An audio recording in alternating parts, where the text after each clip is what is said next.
MIDDLEKAUFF! Baby, hey!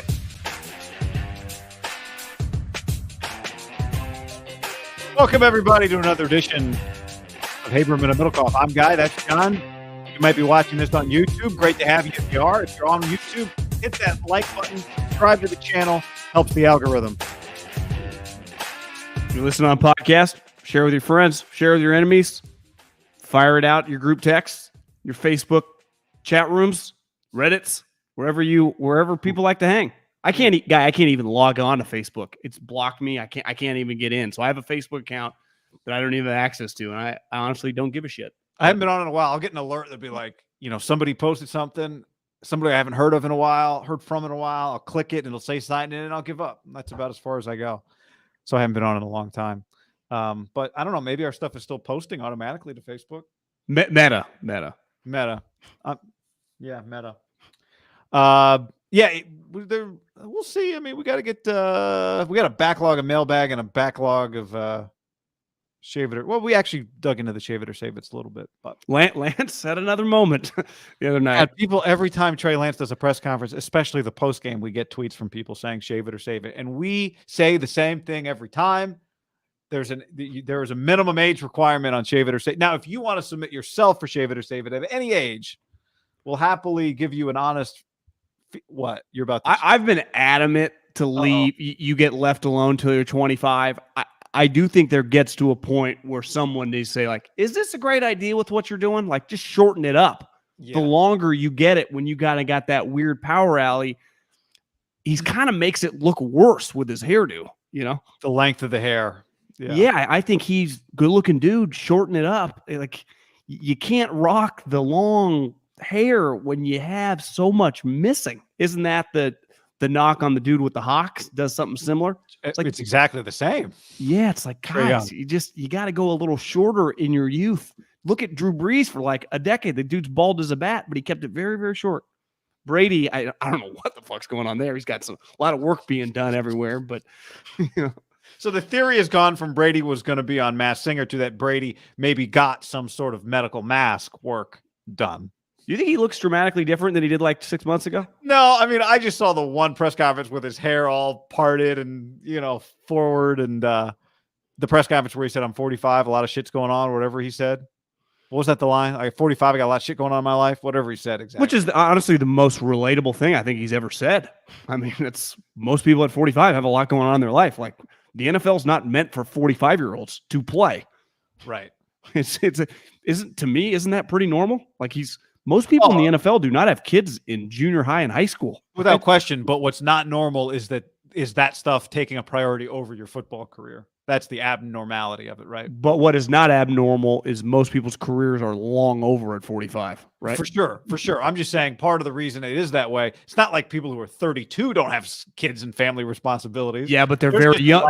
To me, there's a big difference between a 3-year-old and a 16-year-old. No doubt. But there's a light at the end of the tunnel when you're 32. Everyone in your family knows we got this thing for like 4 more years max, and then dad will retire before he's 40. With Tom, they've been waiting for that light at the end of the tunnel since the kids were little. I know. Like, he's got a child who probably now is however old he is. High school, 16. Bridget Moynihan's kid, 16? Or 15. He Instagrammed something I saw in the last 6 months. I mean, the kid's the oldest kid. Yeah, the kid's old. He has several kids to me between 10 and 15. That is not normal in the NFL. The average age of an NFL player is 26. I looked it up yesterday. 26. Yeah. To me, Tom is in a spot that no one else can relate to. That, to me, it's like he's in a weird spot family-wise. Of the coaches' kids, and coaches' families know what they're getting into. Players' families a little different.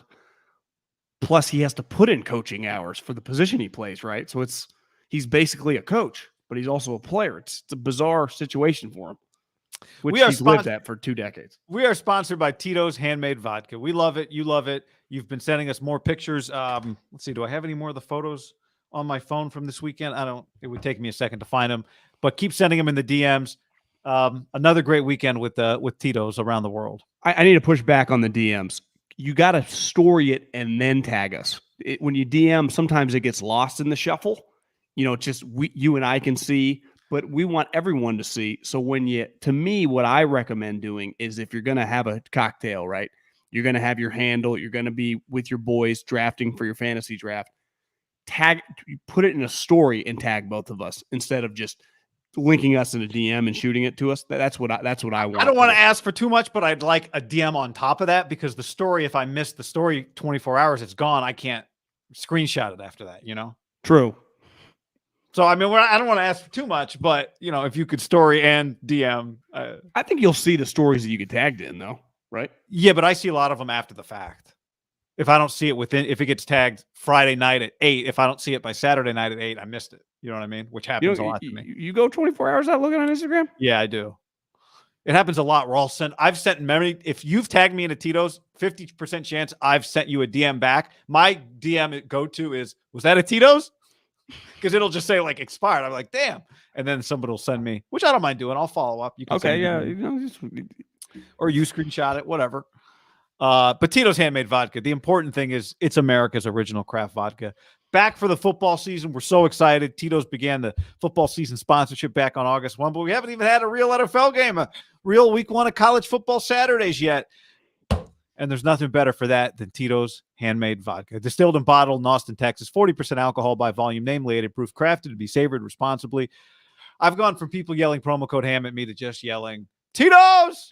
How's Tito's? I get that question all the time. How's Tito's going? Yeah. Well, it's going great. Thank you for asking. I actually had yesterday, Sunday afternoon, I had a couple Tito's, and to me, it's just hard to beat. It is such a simple drink, is Tito's and any flavored bubbly water you have, whether it's LaCroix, whatever, because it's just built-in flavor with a Tito soda. And you cannot create a healthier drink, one, and two, a more refreshing drink. Like if you like the raspberry ones, if you like the lemon limes, however flavor of the bubbly water you like, mix it with the Tito's. My cousin Kenny has been known to take, this can get you pretty drunk. You got to be careful. Take like the Truly or the White Claw or whatever you're drinking and use that. I did it one time. It was a little much. I'm not quite as big as him. He could handle it. I just go with a non-alcoholic soda, pour that bad boy in, 0 calories, boom. You're being healthy and you're having a little Tito's. That's a great tip, John. Hopefully you're home that night. Well, you ever take the one that's pretty good, the Truly Fruit Punch? Mix that with Tito's. That's a doozy. That is a doozy. Kenny Amendola, your cousin, who played in some of the biggest games that Fresno State football has ever played in. On the stream, we have this question. It's not a question, it's a statement. Fresno State, Cal Poly, FS1, Thursday night. Did you honestly? I didn't know they were playing Thursday night till I went to the ESPN app and just kind of clicked on what games were coming up.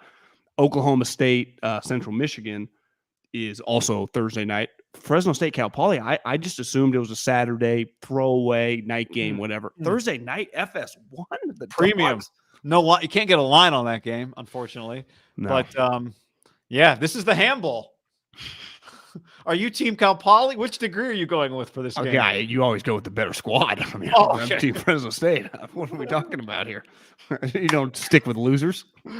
Wow, Hainer. That's going to be Robbie Rouse and Will Plemons are both on the Cal Poly football. Will Plemons coaching staff out at Fresno State. 49ers practice. And Robbie, one of the greatest running backs in the history of the program, right? Oh yeah, yep. Absolutely. I think he was the all-time leading rusher, right, till Ronnie Rivers, who I just saw got released by, I think, the Chargers, who just actually picked him up like last Thursday, played him in the game. Clearly, they, trying to rest some people. But hey, you take your shot any way you can get it in the NFL, right? Absolutely. Not a speed guy, but a very productive guy. But yeah, I remember when Robbie broke the record. I think his mom was there. Fresno State's had a great history at running backs. I saw a lot of Fresno State fans, John, at the Yankees-A's game on Saturday. Yeah, supporting a lot of Bulldogs there. I got out of the car, Bulldog right there. Go Dogs, go Dogs. Sit down. Guy wearing a Fresno State shirt right next to me brought his student ID to try and get Aaron Judge to sign it. Did he sign it? No. Aaron was pretty quick in and out of the dugout. But a lot of MVP chants for Aaron Judge. A lot of Fresno State people there. Ton of Fresno State fans there. Think of Aaron Judge thinking, like, you get to play for the Yankees. Just happenstance, you could have been drafted by this team and played at this place. They did draft him out of high school, like in the 50th round. I meant though, like when he was going to go pro, Yeah, you know, no, because he was a first round pick by the Yankees, right? He was the first round pick by the Yankees. Yeah. I think the Giants had 2 picks that first round. Did the Yankees just lose a couple games to the A's? They did. They actually won 5 straight, and then they got 1 hit through 11 innings. Our guy Stephen Vogt went deep, though. Cool moment. I still think Stephen Vogt, before we jump into some stuff here, I was just thinking about it. I think it's one of the most underrated things I've ever witnessed as a sports fan. I was texting him about it because it just gives me chills to think about. He started on the Rays, John. He was like 0 for 26 for his career. He gets traded to the A's. He starts his A's career like 0 for 9.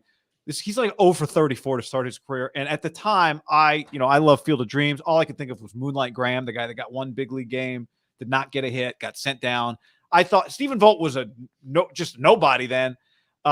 He wasn't a prospect because he was older. I thought this guy's going to go 0 for 34 for his career. He's going to get set down. It's going to be one of the most depressing things I've ever seen. I remember being in the clubhouse when he's getting the questions, and that day he hit a home run for his first big league hit. And he's just one of the coolest guys.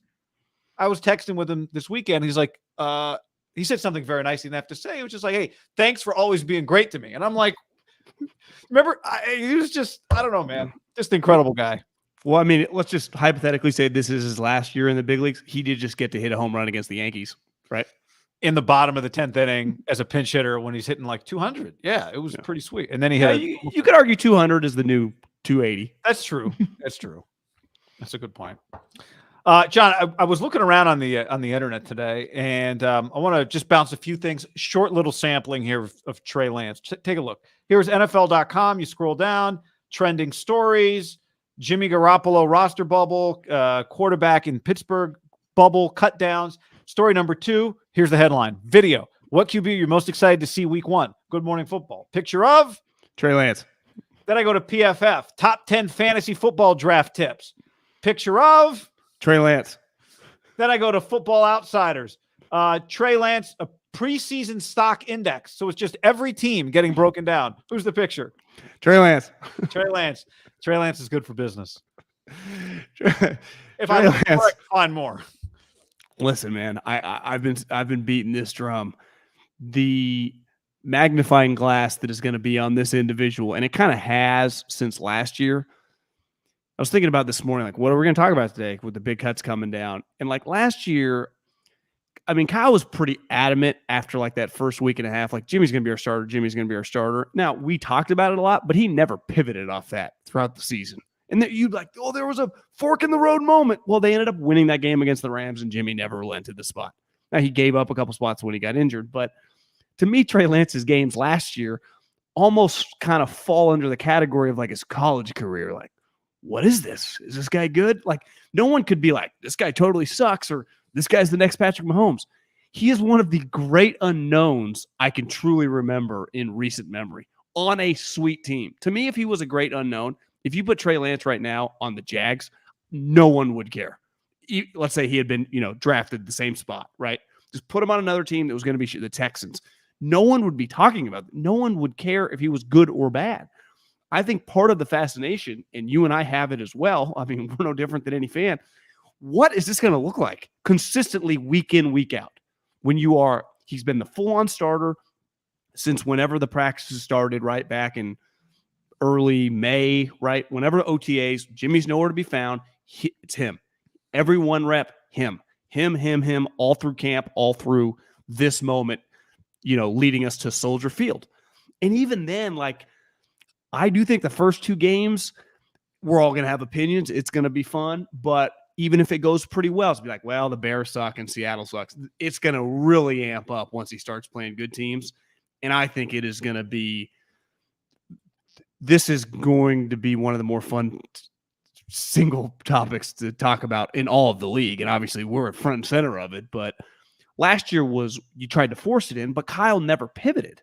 Now it's just, this guy is his quarterback on a team that I just, every top 100, every time I saw like 10 through 20 or 30 through 40, the Niners had a guy. Like, I don't think it's arguable the Niners have one of the best rosters in the NFL, whether you're a Niner fan or whether you're not. Everyone acknowledges they got Pro Bowlers all over the place, but they have this unknown at quarterback that not even Kyle, and you listen to him, he's like, yeah, we'll just have to see Like no one knows, right? Week in, week out, 17 straight weeks. One, can he even make it?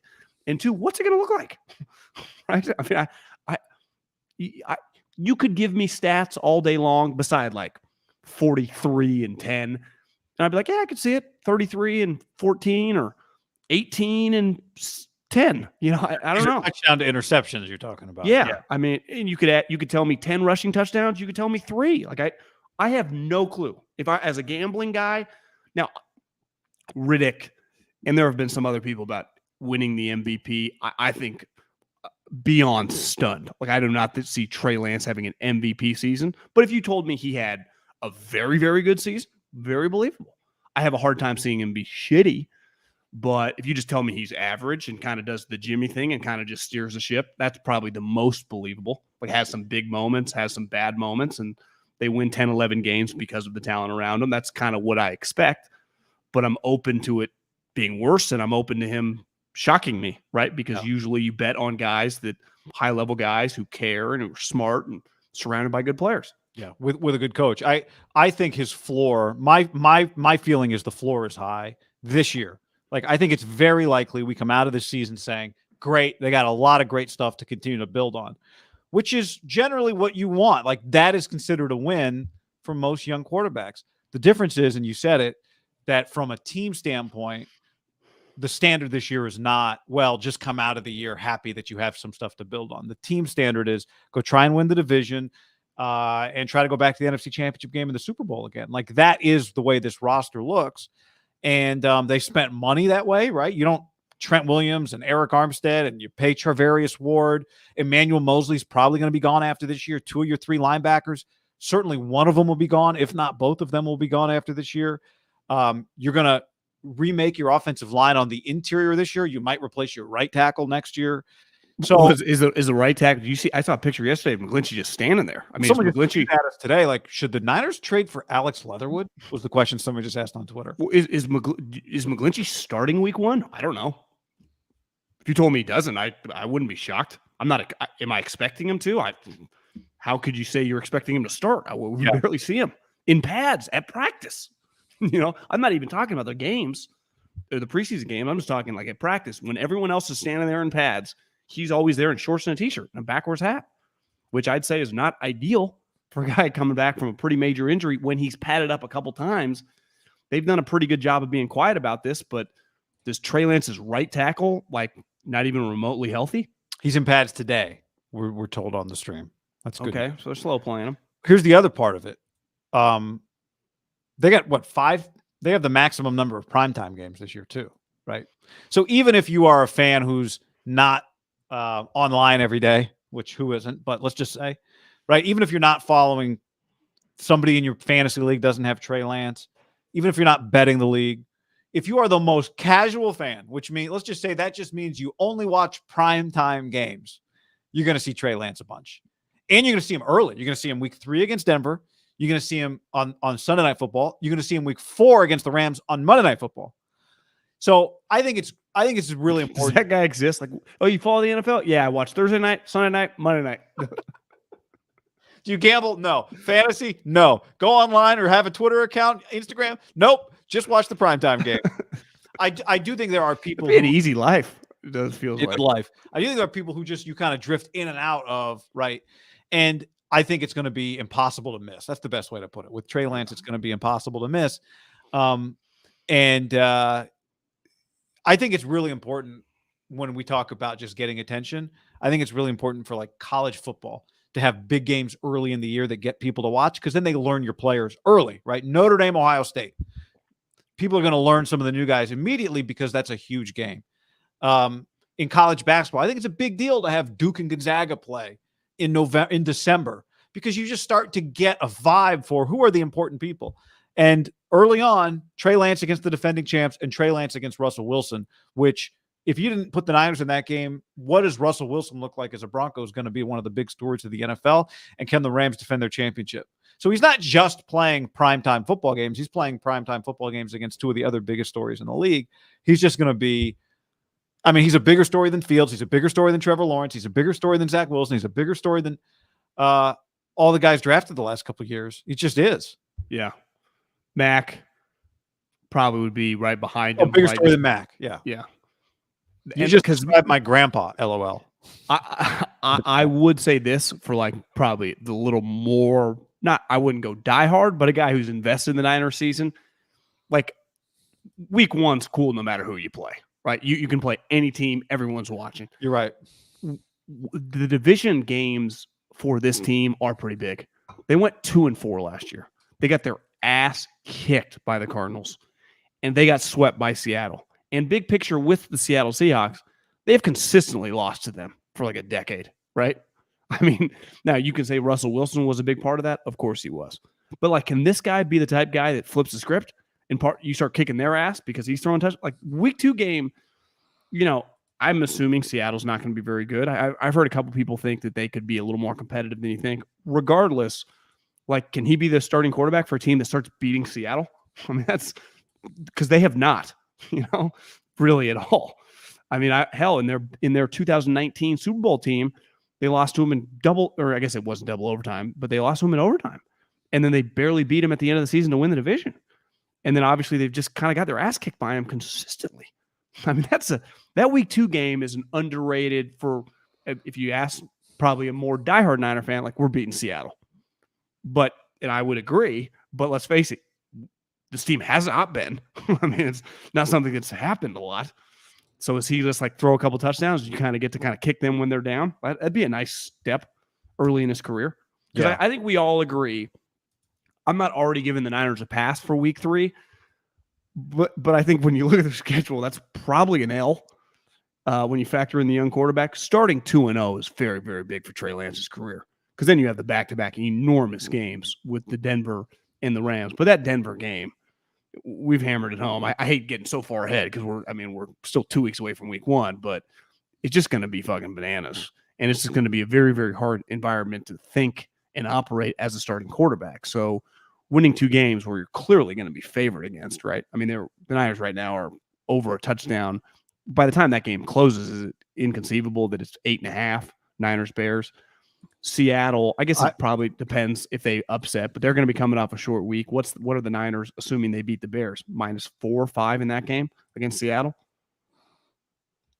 Yeah, I mean, depending on how Seattle has looked, but is Jimmy Garoppolo their starting quarterback? But yeah, I think they'll be short week though, right, for Seattle. You could argue get the Bears at -7 now. I would probably argue that. Yeah. Well, and to your point, historically great franchise or bad franchise, the 49ers? The greats are great and the bad is pretty bad. But what would you say? Like the 49ers, yeah, I mean, historic franchise. Seahawks used to be historically joke, then they got good. So recently good. All-time I'd say historic mediocre. Yeah. All-time series, Seahawks lead 30-17. Seattle's won 4 straight. Jesus. Seattle has won 15 of 18. 1, 2, 3, 4, 5, 6, 7, 8, 9, 10, 11, 12, 13, 14, 15, 16, 17. Seattle's won 14 of 17. God, when did the Niners do not beat this team? I mean, it's not Kyle. Pete Carroll has owned Kyle Shanahan. If it wasn't for Dan Bunn's 2.0, not only does his number look, I mean, they could have. The Niners came very close to having an incredible season, almost getting fucked at the end, right? I remember standing up watching that game, thinking, like, I do too. They're going to be a wild card team after their season. That was as equally.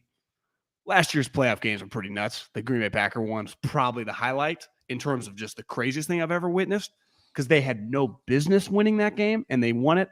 That Seattle game would probably be right there of like, this season has been too perfect, and they're going to be the 5th seed? It's exactly. It was like they started 9-0. They had the number 1 defense. Was it 9-0 that year? Number 1, number 2 defense? 8-0 or 9-0. Whatever it was. They were 11-1. Jimmy Garoppolo pulled one out of the hat in New Orleans, and they're going to lose this game and be the wild card. It's Greenlaw. I mean, yeah. So that was a fantastic game. Wins, people like to say, definitely not a pitcher stat, and they're not a quarterback stat.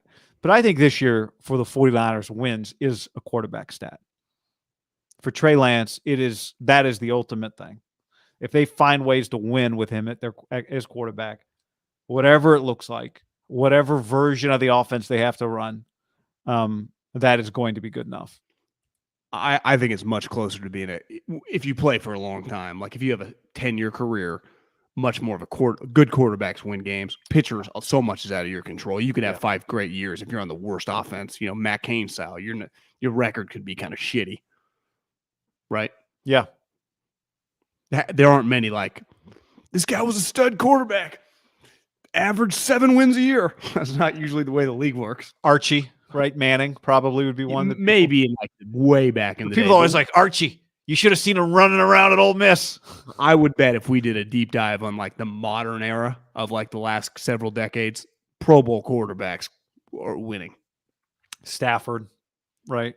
But even he, went to the playoffs 3 different times. Yeah, they weren't as terrible as he had more success in Detroit than Mike Trout's had in LA. Not like Carson Palmer's an example. Early the Bengals, like they were pretty competitive, right? A couple years into his.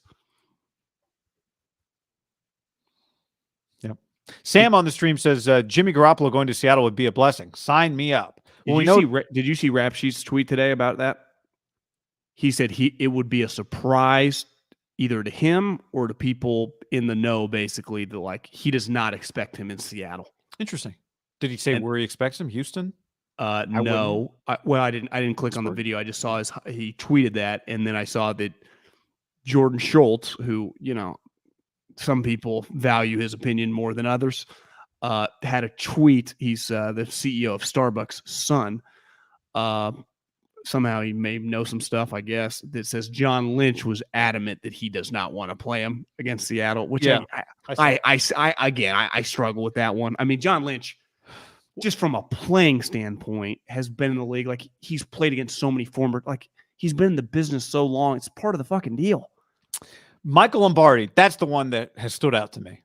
I listened. He's the one and he was very adamant, wasn't he? That he thinks Jimmy's going to end up in Seattle. That Pete and those guys are basically overplaying their hand on those 2 guys to kind of like act like they like him more and they're immediately going to sign him. Right. I mean, would you agree he was extremely adamant? I would say Michael Lombardi was it was not like sometimes somebody says something and it becomes in a headline bigger than what that person intended. Lombardi hammered it that he believes Jimmy's going to Seattle. Do you agree with that? Well, here's how I took it. Here's what I do think. I think he was a good example of the Mac Jones thing, that the Mac Jones, the 49ers, and this situation now with Jimmy G, there are a couple people that I do think associate themselves, whether they're inside the 49ers organization, know these guys well, that have a mindset or have a take that this is the reason they're doing this, and they have credibility. And the Mac Jones thing, and now this, I don't think Mike Lombardi thinks he's not making this up. He's being told this, and it could be true, and it could not be true, right? I do think that everyone ran with the Mac Jones thing, and I don't think they put enough credence in, like, Kyle is not some, like, crazy dictator. He's open. They're going to talk about it. They're going to discuss some stuff. Like, I'm sure there have been discussions like, it would probably not be a great look if we cut Jimmy Garoppolo and he beat us week 2.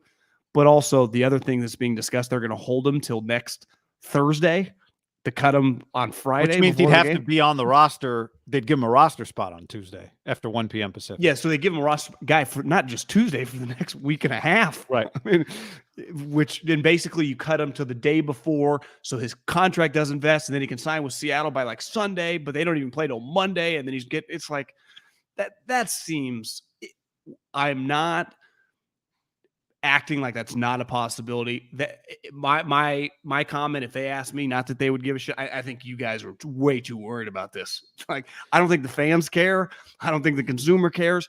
And worst case scenario, you were to lose that game with Jimmy Garoppolo, it would suck in the moment. Big picture, I wouldn't worry that much about it. It would be bad. I wouldn't either. I do want to go back to something else you said though, real quick, about Mac Jones. And I said this after the fact, like the Mac Jones stuff pre-draft clearly was overblown. Everybody going all in on Mac, but it was not unfounded, right? It was not out of nowhere. They were right. Kyle did like Mac. So that stuff was not, I don't think, as crazy as people like to make it seem like it was. Everybody was wrong. A lot of people were very wrong. We said we ultimately said Trey Lance will be their pick, but I don't think the Mac Jones stuff was just only based on people guessing what Kyle would do. I think people knew accurately that Kyle liked and was evaluating Mac Jones. So anyway, just that. You could argue Kyle loved Mac Jones. What I think they underestimated is like Kyle's willingness to be open-minded. They just thought, no way he'll pivot off this. Yeah, We know he loves him. He's going to take the guy. In a situation like this, they probably had moments, and I mean, they've gone this far. I have been on record. I mean, a month ago, I didn't think we were going to sniff this. He'd be long gone. And they have. And one thing that Rap Sheet clearly talked about, a lot of people like, where are his options? He does not have many options. Like, there are no Seattle. There is a chance if people are wrong on Seattle, maybe they just will start Drew Lock and see what they got, see if they can find like a diamond and kind of resurrect a career, or maybe Pete really likes Geno. But Houston is not an option, right? It's not. They're going to start Davis Mills. And if Kenny Pickett's playing in Pittsburgh, then Pittsburgh's not an option. No. If they like him. Which they have to, because they did draft him at 20. So at least they're going to find out if they don't like him. I just don't see. I understand, I guess, why they held on. They didn't need. Jimmy's not mandating them cut him, and he didn't make it a big deal. He was cool with this. I do think tomorrow, like, let's just cut bait and move on. Yeah, yeah. And again, 1 o'clock Pacific. Although, remember, one of the Mac Jones guys was Chris Sims, and this is what he tweeted today. If you're Jimmy G, what's the better football situation than the Niners? Seattle? Houston? No way. Even if he took a pay cut in San Francisco, it'd probably be a better deal than if he was cut and signed somewhere else as a backup. And if you're the Niners, assuming the money is right, you're better off keeping him with the most loaded roster and all the questions about Trey Lance. They need to make sure they're covered. This team is Super Bowl ready. So Chris is saying, make him your backup. And if you're Jimmy, the reason you should do it is the other places you could be a quarterback right now aren't very good. And you will probably get less money from those places. The Niners currently have the space for Jimmy's 24. They wouldn't pay him the 24 to be the backup, but would they be willing to pay him 13, let's say, and no one else is willing to pay him 10? I don't know. But that's Sims's theory. Would feel like a pretty big pivot when it's been pretty well documented over the last month. Brian Greasy said, I don't really know Jimmy. He's not around, so he is not coming to anything. Not that he doesn't know the offense and stuff. It'd be pretty crazy to just week one have your backup quarterback be a guy that hasn't practiced with the team at all. Yeah, don't you think? He's thrown with two guys that look like me and you, right? But you're right. I mean, he could do it. Well, no, I'm saying from a schematic standpoint, he knows the offense. It would be insane if they thought that was a healthy move. I think we'd have to acknowledge the healthy part of this now, of just having him like legitimately at practice every day, would be a lot different than even as it's been. It's already been weird. Everyone walks right by him, and somehow it's not weird, even though it kind of is. Him being around at a huge discount when he's the starter last year. That'd be the other thing. Here would be the other problem with that. Years ago, and this is a completely different situation, the team sucked. But for every year when the team sucked, Alex Smith went through it when they chanted David Carr, right? When Singletary was the coach. I'm not saying they would chant Jimmy G, but it would be a couple games of it going weird for Trey with like it would become an immediate conversation. Like, you can at least win games with Jimmy Garoppolo. When you don't have that to fall back on, you don't have a choice. Yeah. Guy, it Burn happened the boats, John. It happened for a split second would last say. year with did Chip steal that from Cortez? Yes. I know he did. But that with the Jets, remember Zach Wilson and they were terrible. And then Mike White came in and had the one game against Cincinnati. And people were like, let's just fucking roll with Mike White. Yeah, and that was the Jets. Can you imagine 2 weird games? Let's just use the Denver game, for example. He's completely overwhelmed. Well, at least Jimmy knows how to play on the road. Hell, I might say that. You don't even want that around. I don't think Chris is crazy with the number. Like, if you're the Niners, like, Jimmy, are you making $7 million? There's no money out there. And Trey Lance has been hurt before, and we've seen Niner seasons derailed by injuries. Could you pay him $7 million and just have him around but not bring him to practice, or is that not possible? Oh, that's a wild thought. So then what happens when you need him? Let's say Trey has to miss a game, sprained ankle. Well, it's basically like insurance. Jimmy rolls in like Roger Clemens. Whenever you need insurance, they always don't give you anything. But this would be like he would actually be ready if Trey got injured, but not with you. He would just be staying ready on the side with the 2 little trainer guys that he throws to. That would be bizarre.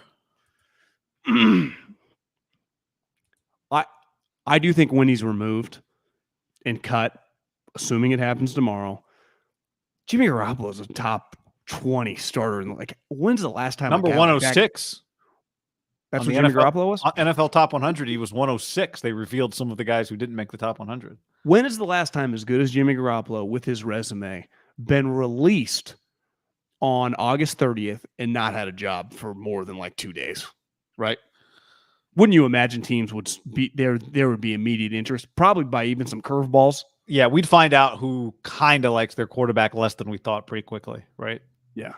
Jimmy Garoppolo's going to Team Action. Like, damn, didn't see that one coming. Yeah, Atlanta.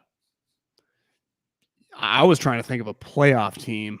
Pittsburgh was the one, but Tennessee doesn't really feel like a big change, but yeah, something like that. Like, damn, Minnesota. That probably not Minnesota, but it'd be a team where you're like, didn't see that one coming. That would happen.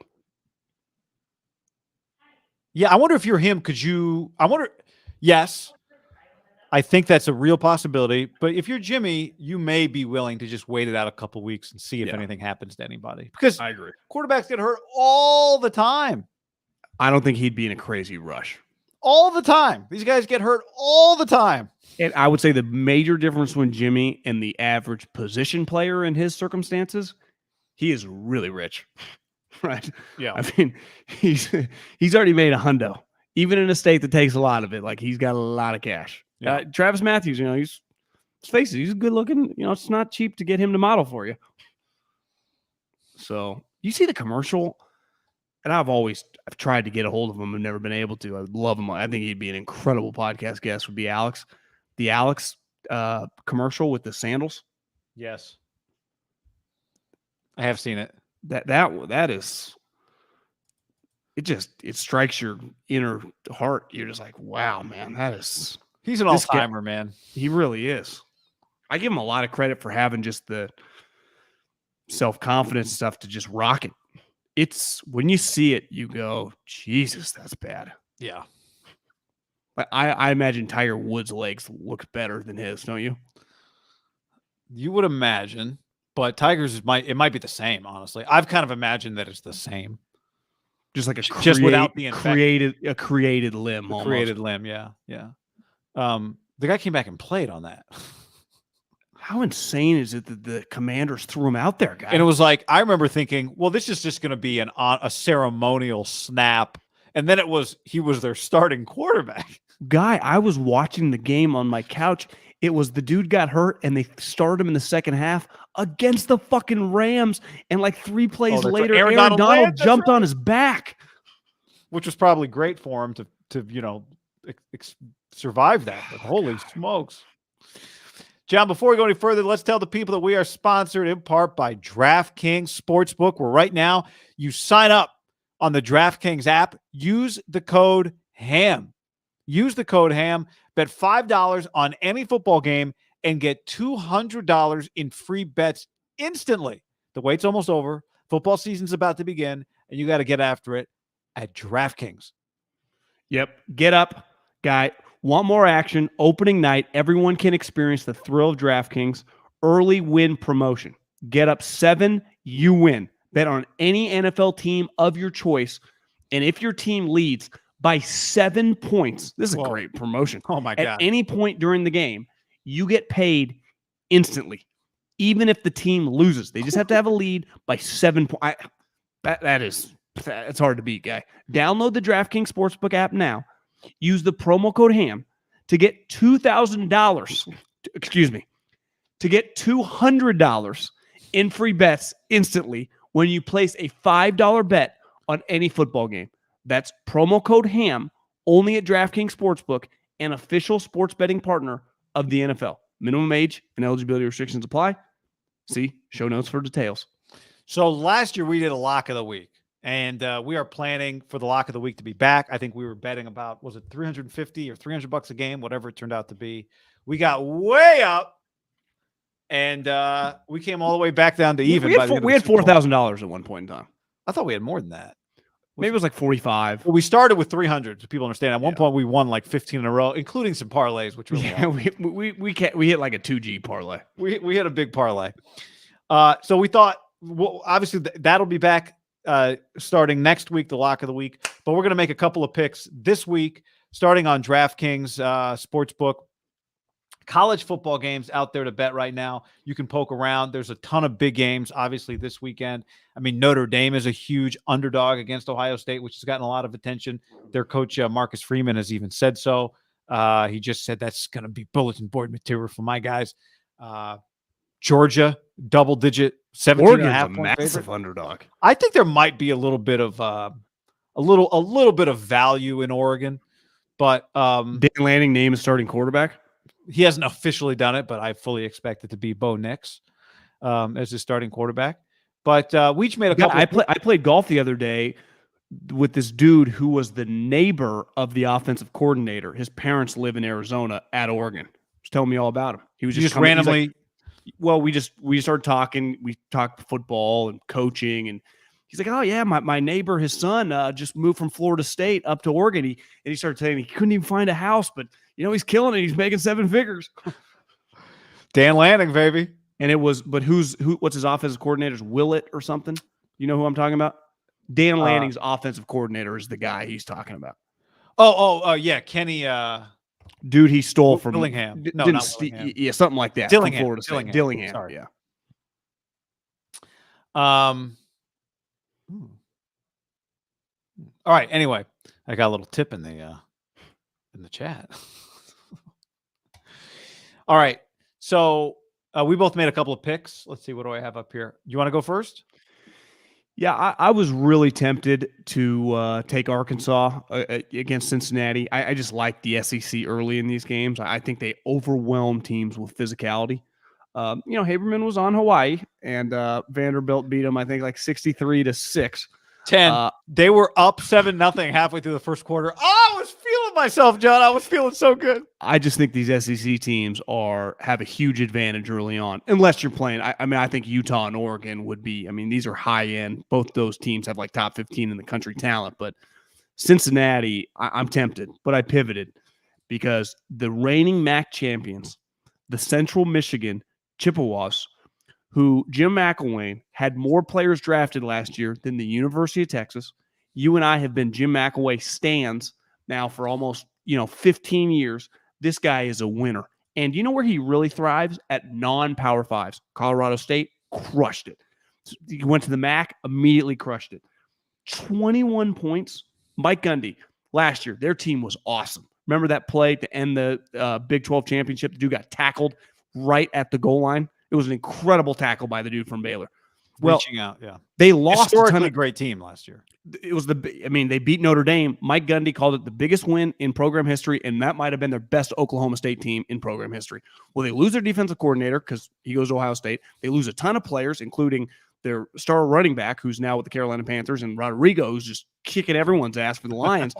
I just think Central Michigan, I'm not saying they're going to win this game. Oklahoma State, tough place to play. 3 touchdowns feels like a lot for, I bet Central Michigan, when the dust settles, 9-win team. I mean, that's just a lot of points, guy.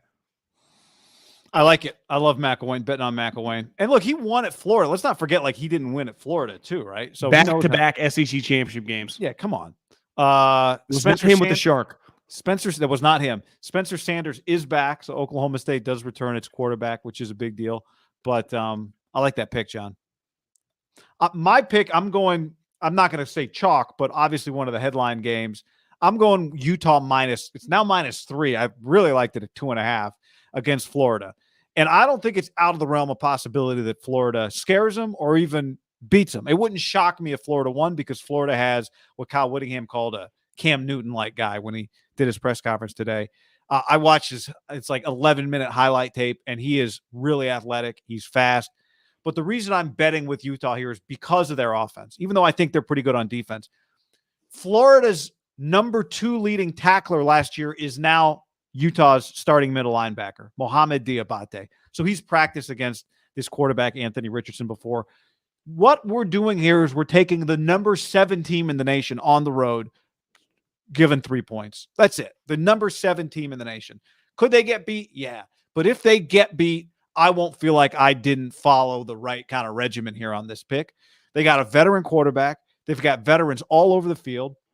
They've got 2 elite tight ends, a lot of their offensive line back, both of their really productive running backs back. Tavion Thomas and Mekhi Bernard. Thomas is the banger. He scored 21 touchdowns last year. Bernard is the guy that can catch it out of the backfield. Utah historically has played good in these big games where there's a lot of pressure and their opponent's really good too. They were 14th in the nation last year, Utah, in points offensively. So for all that they're tough, they're physical, they were an offensive juggernaut. They scored 36 points per game last year. And that's why I'm betting on them. Even if Florida's quarterback is really good, even if Florida can score a lot of points, I think Utah can outscore them because I think Florida's defense has some questions. That's what I'm betting on. I think the over might actually be a good bet in this game too. I don't have the number in front of me. I think it was like 60, 59. It might have been under 60. So I think the over might be a good bet in this game too, but I'm taking Utah -3. New head coach Billy Napier, good coach. Louisiana Lafayette, they could run the ball. Elijah Mitchell last year. So even if they could score, I think Utah's going to be able to outscore them in this game. And it's going to be hot. It's going to be really hot, humid, but I'm going with Utah -3. I like it. What do you think of it? You heard anything about Florida's guy? Yeah, I mean, I've just heard this guy is just the wild card in the country because scouts leave that practice going, holy shit. But now, is he accurate in games? We'll find out. Like you said, I mean, Utah, this guy's coaching his first game of his career. Now, the one thing when you get to some of these programs, this guy, even Florida is down, quote unquote, for their standards. He inherited a lot of NFL players. So, I mean, this is just going to be, I would imagine Florida roster-wise has as good a talent as anyone Utah plays in the Pac-12 beside like Oregon, maybe SC this year. I mean, Florida, this is just the talent. Now, one reason I would like Oregon or Utah, they had one of the great seasons in program history, right? I mean, you could argue just in terms of getting to the Rose Bowl, their most important season. I think beating Alabama, but they lost the game. Now, it was kind of weird circumstances because of the cornerbacks. I kind of like a team that is going to be really good that lost that game, but it was like positive coming out, but it's an easy one for Whit. Like, it's not like we're Rose Bowl champs and feeling ourselves. Then I would be it'd just be almost they were crowned, but it's an easy one for the last 8 months for him being like, we didn't get over the hump. Yeah. Yep. And here's the other thing. If you're him, Ohio State, to me, if you're a player at Utah, like there's not that much difference of Ohio State and Florida in the way they're looked at. Like you're going to the heart of SEC country. This is a historic game for the program, right? Yeah. It really is. You don't get to play these games. They've played a lot of big games. They played some of them on the road, but they've played them mostly neutral. Sugar Bowl was neutral. A lot of them are bowl games. Right. This is a true road game in Gainesville. It's going to be hot. It's going to be humid. I don't know. It'll probably rain because it rains all the time in Florida. They've been turning the heat up in the indoor practice facility and wetting the field down to try and simulate humidity. But anyone who's been in the South knows you cannot simulate that level of humidity. Remember the Herbert game against Bo Nix at Auburn, where it was like that was a huge moment for the conference and its best program. I think that's kind of this. Now, Auburn was probably viewed. I know, but how big that game was. Right. It's like it is a big moment for the program. The difference is, to me, Whittingham's better than Mario. This team is more equipped to that game was going to be hard no matter what. If you told me Utah wins this game, by 15 points, that's believable. Yeah, I agree. All right, those are our picks. Mario was that coach, right? Mario was that coach. Yeah. And they struggled to close that game out, and we saw it happen again and again and again. Oregon struggled to end games, to close out games. Yeah. This quarterback's pretty good. Anthony Richardson or Cam Rising?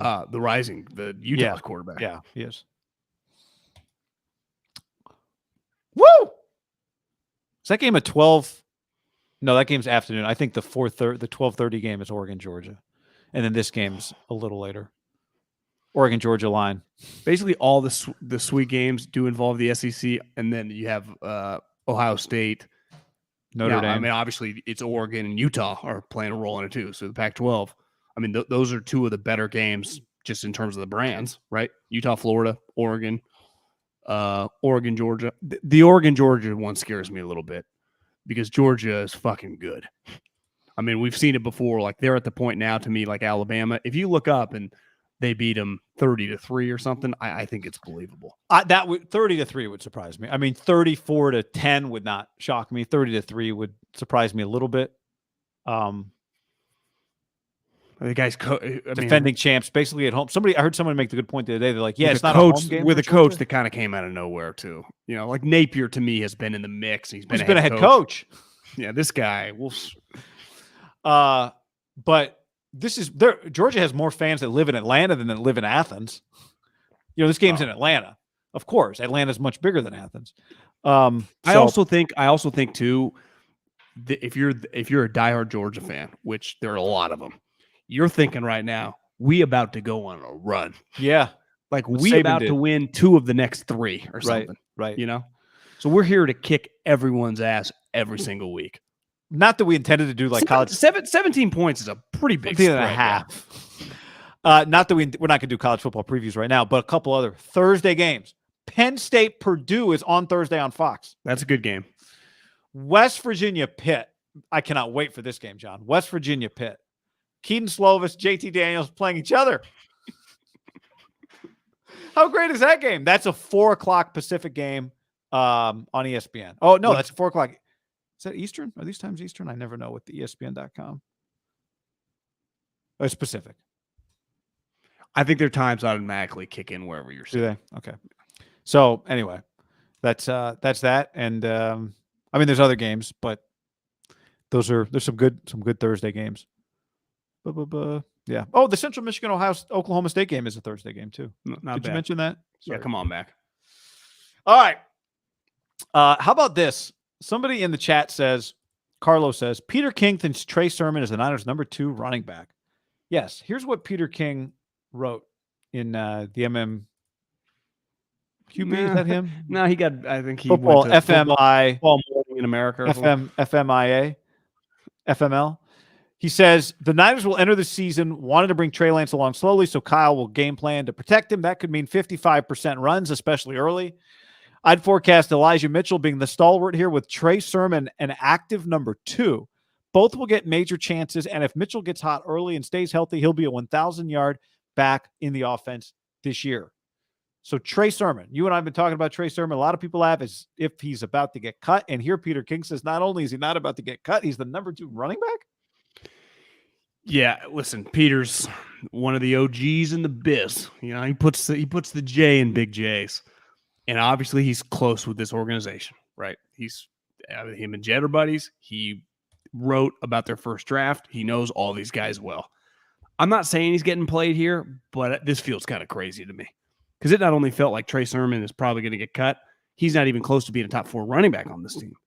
It went, obviously Elijah Mitchell went healthy, but to me, Wilson would be the number 2, and Hasty has been dramatically better. So if there's no lock that early on Ty Davis Price starts. I could see them easing him in, that Hasty is not only going to make the team, but is going to play. He's at minimum their third down guy, right? Because he can catch passes and he's trusted to block. But he also runs hard. I think he's just a pretty good player. I was texting with a buddy the other day about Sermon, and then I was like, yeah, I think Hasty's better. And he's like, yeah, I've always kind of liked Hasty. It's one of those. You're like, did he mean Buck Mason or did he mean Hasty? You don't want to get fooled. So I would be stunned. That would be the most stunning revelation for the people living in it, I think. Wait, this guy went from on the bubble, clearly just by his reps and the way he looked, and to now being the number 2 running back. So I think what you just described is a Jeff Wilson's a better player. Yeah, but I don't think, do the Niners play this game? Did the Niners do the, hey, for 24 hours? I mean, the Jimmy thing has played out the way it's played out. I think Peter King, if we're trying to guess information here, they say don't pocket watch. Don't watch another man's pocket. Don't guess another man's source or that source's motivation. But I think Peter King is more likely to get information that is just direct from the Niners that says, yeah, we like Trey Sermon, than he is to be used to. Who would the Niners think they're tricking if they were playing this game to try and trick somebody into trading for Trey Sermon? But don't you think I think it's number crazy. 2 running back? I think it's crazy. But I also think this might be what the Niners, now maybe he's the number 3 back, whatever. Number 2 running back gets a lot of carries in this offense. I think it's insane, but I also, just watching their history, think they tend to just tell Peter King what they're thinking. as opposed to having a misdirection. I agree. It's very bizarre. Because if you're about to cut him, you don't want this report out there that you like him. Yeah, I don't really know what to make of it. Was when you showed me stunned, still stunned. I told you I think they're using Peter King, but like you said, that's not really their MO. Very bizarre, because I think I don't judge teams on what they say. I judge teams on their actions, and on their actions, this guy was trying to make the team by who he repped with and who he played with. I know, but he was like their number one running back in the preseason. Now we took that to mean you better prove it or lose it, right? Yeah, but Elijah Mitchell was hurt, so he wouldn't have played. Right. Jeff Wilson already has a spot. You could argue Hasty has to play in some of the games, and Ty Davis Price, when you're drafted that high, you're locked to make the team, right? Like You're not going to cut a third round rookie. So it just who else are going to play? Like Mason to start. Like it's understandable why Trey Sermon start. To me, I don't. Where you play in a preseason game, I don't put that much stock in. When you factor in like where the other guys were.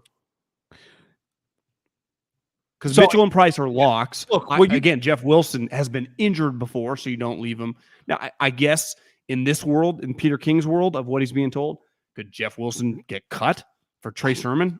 I think people would be like, that's nuts. I think your description, the way you broke down the value of everybody, makes a lot of sense. I also don't think that there's anything that means nothing. So I thought what all the Trey Sermon's reps meant were what you said, Elijah Mitchell wouldn't. I don't even know that you'd play Elijah Mitchell in the preseason, even if you were healthy. But I took it as, okay, Trey, go prove that you belong to be here. But maybe it was more, we believe in you and let's try and get you going here before the season begins, which I didn't consider until I read that Peter King nugget. I think that would be the most shock if we're doing this 24 hours from today, and he's. One, I'll be a little stunned if he makes the team still. Nah, I'm not putting that much. And two, if the Chicago game comes and he's getting 7-8 carries, that's a crazy revelation overnight to us on the outside. Yeah, I know. That would be a mistake in a difference in evaluation by us and by the Niners. Because we went to enough practices. It's not like, well, he was crushing in practice today. I'd say Hasty was better every single day I saw him. If I was in their position, I would keep Hasty over him, and I would definitely keep Wilson over him. So unless you're keeping 5 running backs, and somehow he just jumps them all in line, which would be pretty nuts, right? Yeah. If he's getting more carries than Wilson, I think that's kind of nuts. Like that feels like they're forcing. They seem resistant to all. They've seemed resistant to make Jeff Wilson their number 2 running back over time. Yeah, but I'm.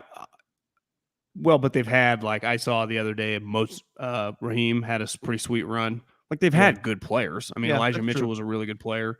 Last year, I don't blame them for playing Trey Sermon early on or trying to, because he was a high pick, and it just turns out he just wasn't that good. And maybe he's better than even I think, but relative to their group, it feels like he's the worst of the guys that we talk about making the team, from what I've seen. I agree.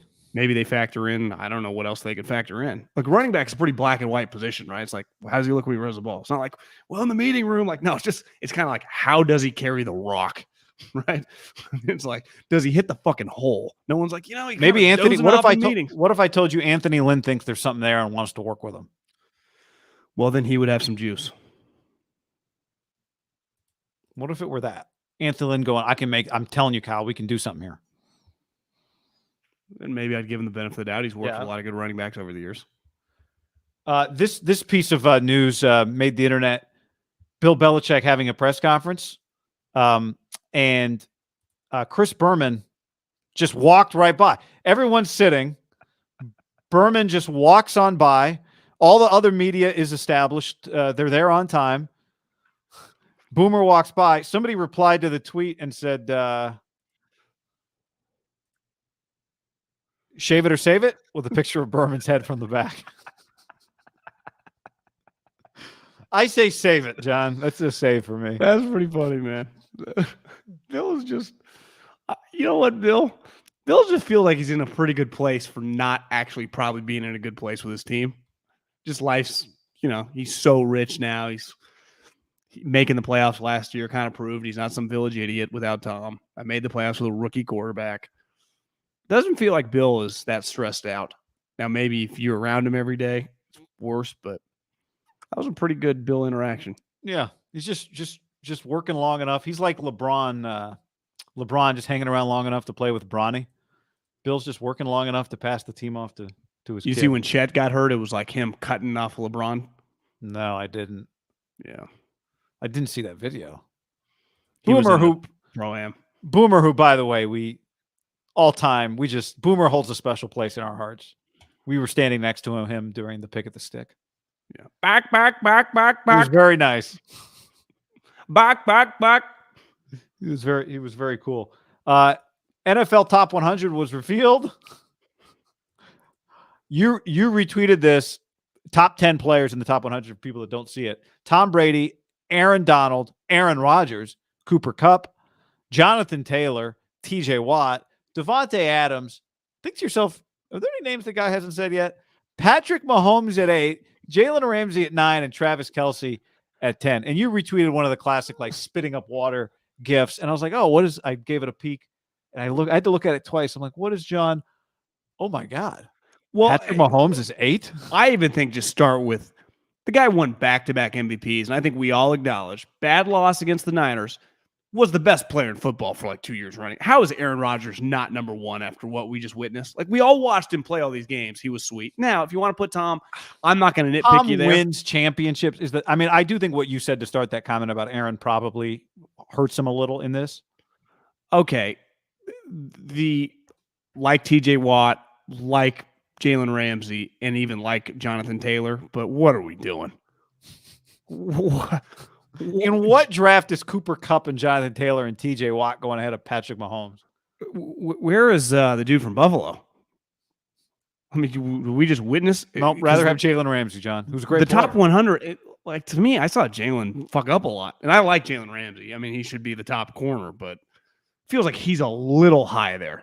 Honestly, the one guy who's kind of probably flying out, like Travis Kelce every single year is like 112, kicking everyone's ass. Like he probably has the most arguments. Like I've seen him and Aaron Donald. Like, okay, you want to throw them up there? Jonathan Taylor? What are we acting like he's Barry Sanders now? What are we doing? Jonathan Taylor? 5th overall?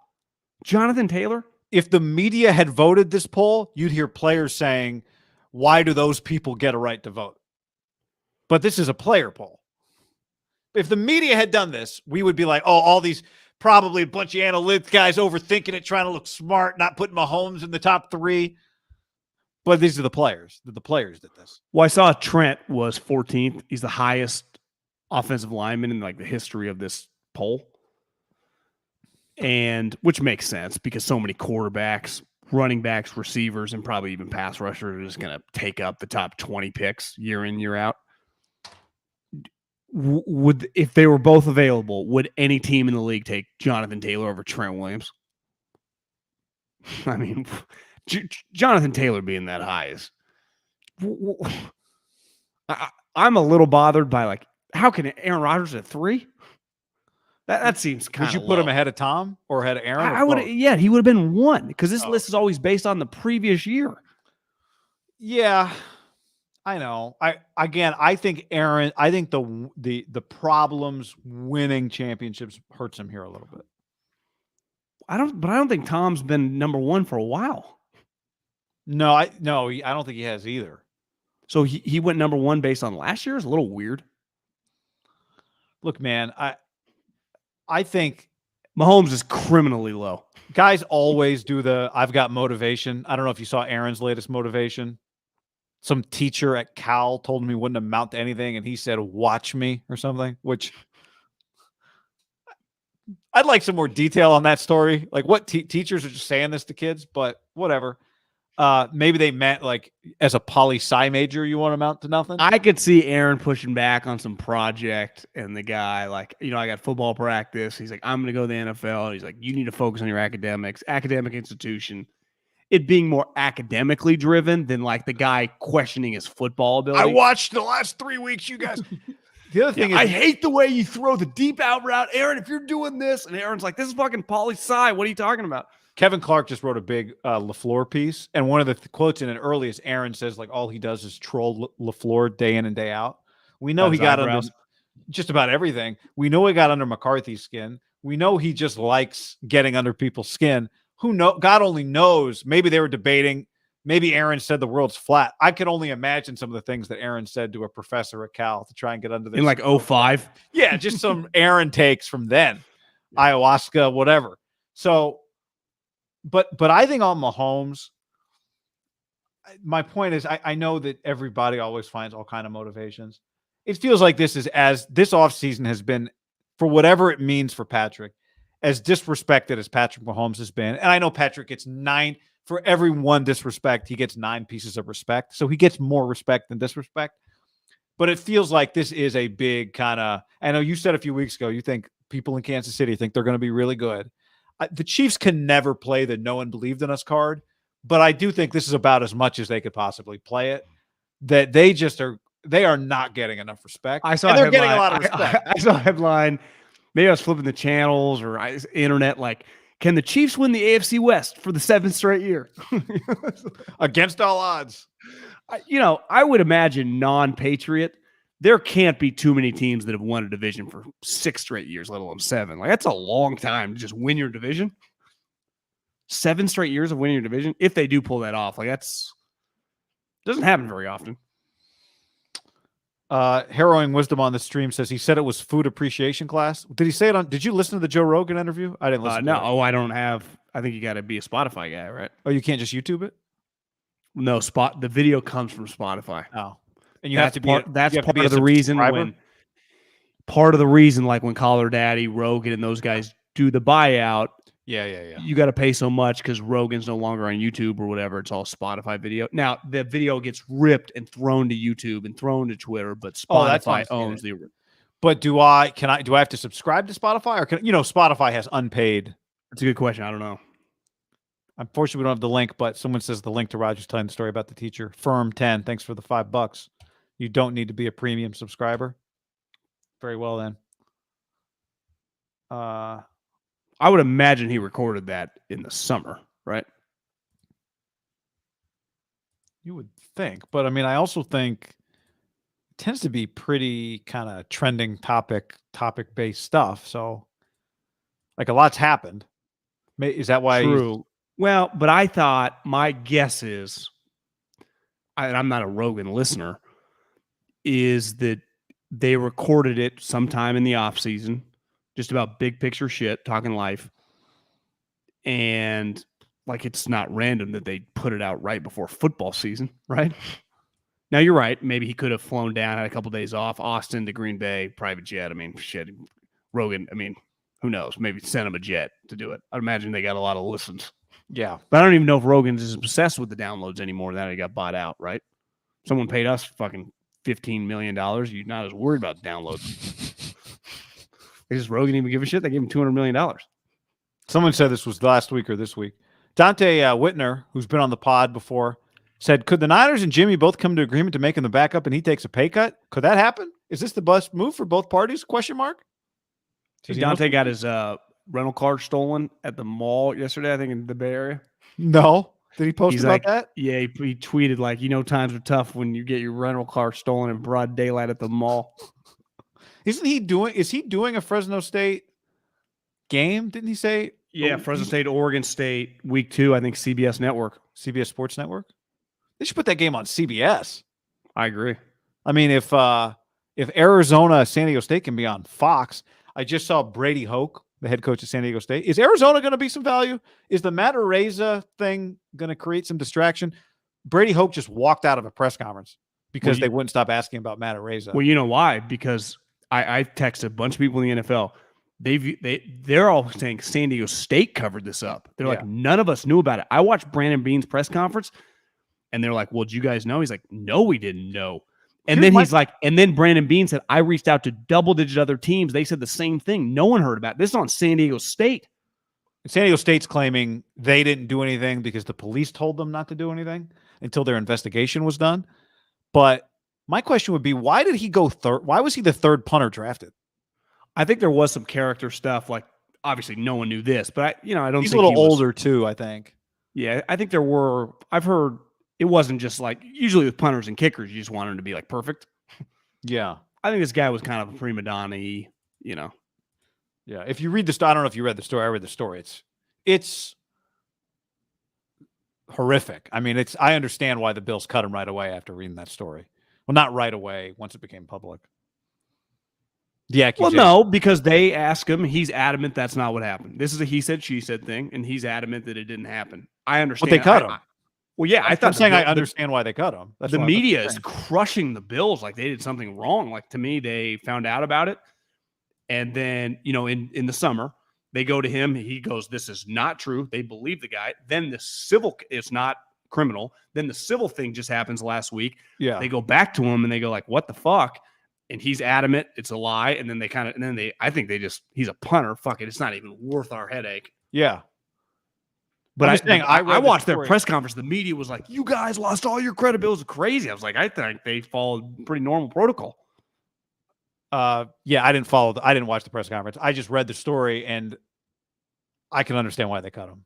The media members in Buffalo were saying you guys knew and didn't do anything until no, they were just basically saying the entire fan base is disgusted with you guys. Just basically like what this is. And you could see a couple times Brandon Beane was like, had to kind of take a deep breath. The whole situation was bad, but just in terms of like, stop blaming us. Like, we didn't know about any of this. I think a lot of people in the NFL are pissed off at San Diego State. Like, this is a crazy thing to not tell anyone about. Yeah, it is. Because it could have happened. A lot of people could have drafted this kid. That's why I don't put it on the Bills.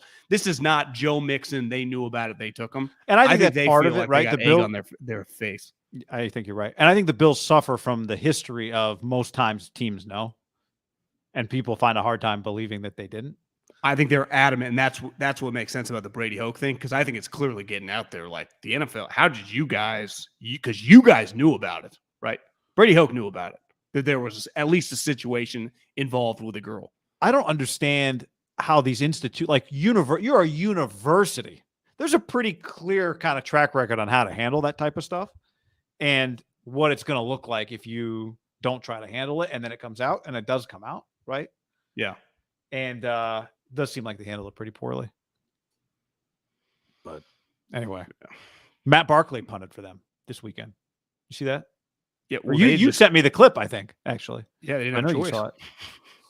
They cut the other punter for the punt god, who's now not the punt god. No. What are they going to do? Let me just sign it. You sign that guy back. Because if this guy had been their first round pick or a quarterback, like, he's not getting cut. That's everyone's pushing back. Like, oh, well, yeah, he's cut because he's a punter. He's irrelevant. Even if he turns out to be a good punter one day, which it felt like he may be, but everyone was so up in arms about an 82-yard punt. Like, now, granted, I remember hearing about this guy when he was in college, right? Yeah, he got the nickname in college. He was making highlights in college. Yeah. Then they actually tweeted the other day when they named him the starter, which I've never seen done for a punter before. They're like, Matt Arraez is our starting punter. What? What a weird tweet. So maybe Jetfish and Arizona's going to go. Arizona's what did I say? 6.5 point underdog, I think. Brand new stadium. Kind of a weird time for San Diego State. This is supposed to be like a big week. They're unveiling their new stadium. I didn't know they had a new stadium. Yeah, Snapdragon Field, Snapdragon Stadium, something like that. All right. We will be a live monitoring show Tuesday, 1 p.m. Where will Garoppolo be? Will it finally end? Feels like it's not going to end, John. I'm 50-50. Yeah. I wouldn't put money on it ending. I'll tell you that much. Feels like it's not going to end. Why would it end now? I would not put money on it ending. That's where I'll leave this one. All right. Thanks for hanging with us, everybody. We'll see you back live on the YouTube on Tuesday. Podcast whenever you want.